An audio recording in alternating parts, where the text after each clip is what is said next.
The night my wife announced her pregnancy, I smiled, clapped softly, and said, "Wow, that's big news," while something cold settled in my chest. She watched my face like a hawk, waiting for tears or panic or joy. Instead, I stood up, poured us both water, and asked, "How are you feeling?" She relaxed instantly. What she didn't know was that 2 weeks earlier, a doctor had told me I was medically infertile. I'd been quietly watching every lie since then, marking dates, saving texts, counting weeks, waiting for the moment everything would finally make sense. Emily and I had been married 8 years, together for 11. We weren't flashy, but we were solid, or so I thought. Shared calendars, joint savings, Sunday grocery runs at 8 a.m. sharp. She worked in marketing. I managed logistics for a regional distributor. Evenings were predictable. Dinner by 7, Netflix by 8, lights out before 10. We talked about kids casually, always, someday. When doctors said it might not happen for me, Emily squeezed my hand and said, "We'll figure it out together." I believed her. That belief was the foundation everything else would quietly rot beneath. Looking back, the shift was subtle. Emily started guarding her phone like it held state secrets. She'd tilt the screen away, smile at messages she wouldn't explain. When I asked, she laughed, "Work stuff, you'd be bored." She began staying late on Thursdays, saying campaigns were crunching. New routines appeared, gym at odd hours, sudden interest in skincare, lingerie receipts that never made it to the drawer. When I joked, "Who are you dressing up for?" she kissed my cheek and said, "You, obviously." Her eyes didn't match her tone, but I let it slide. The infertility diagnosis came quietly, clinically. The doctor folded his hands and said, "Natural conception is extremely unlikely." I nodded, numb. Emily couldn't come. She had a meeting.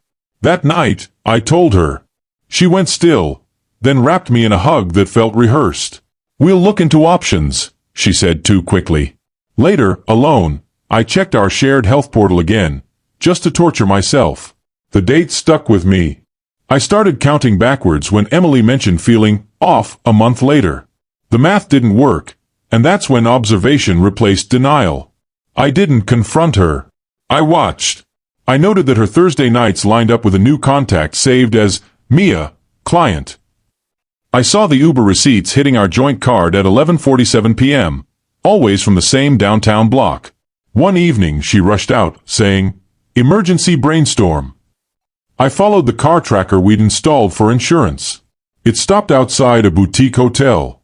I sat 2 blocks away, engine off, whispering, "Please don't let me be right," until I saw her silhouette through the glass doors. The pregnancy announcement came 3 weeks later, over pasta I'd cooked. She pushed the test across the table, hands trembling. "I'm pregnant," she said, voice cracking perfectly. I forced a smile and replied, "That's unexpected." She launched into a story about miracles and timing and hope. I nodded, asked gentle questions, even joked, "Guess we beat the odds." That night, while she slept, I checked her phone using the passcode I'd known for years. Messages filled the screen. "We need to be careful now," she'd written. My hands stopped shaking then. The man's name was Daniel. Married. Regional director at her firm. Their messages weren't explicit, just intimate enough. Plans, excuses, reassurances. One text read, "If it's mine, we'll handle it." Another, "Your husband suspects nothing, right?" I closed the phone and lay there listening to Emily breathe. In the morning she chirped, "You okay?" I kissed her forehead and said, "Yeah, just processing." Inside, I was building a timeline, a folder, a quiet resolve. Rage felt useless. Clarity felt powerful. For months I played my part. Doctor appointments, hand-holding, nursery Pinterest boards. I documented everything. Screenshots backed up to cloud storage, bank statements, hotel bookings. I even met Daniel once, shaking his hand at a company mixer while he said, "Emily talks about you all the time." I smiled and replied, "Only good things, I hope." He laughed too loudly. The baby bump grew. So did the pressure. Emily started slipping, contradicting herself, asking, "You're excited, right?" I always answered, "Of course," and waited. I chose the moment carefully. A Sunday afternoon. Calm.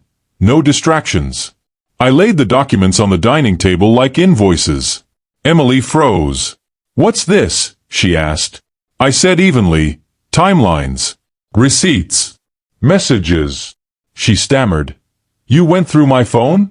I replied, "I went through reality." Her face collapsed. She cried, saying, "It just happened. Then, I was lonely. Then, I didn't plan this." I let her finish. When she said, "The baby could still be yours," I finally said, "It can't."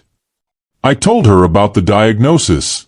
Her mouth opened, closed. "You knew," she whispered. "Before I got pregnant," I answered. She sank into a chair, sobbing. Daniel said, "I cut in." Daniel knew. He asked if I suspected anything. Silence swallowed the room. I slid one last paper forward. Divorce filings, drafted but unsigned. "I'm not raising another man's child under lies," I said. She begged, "Please, we can fix this." I shook my head. "You had months to choose honesty. You chose convenience." The twist came when I revealed I'd already spoken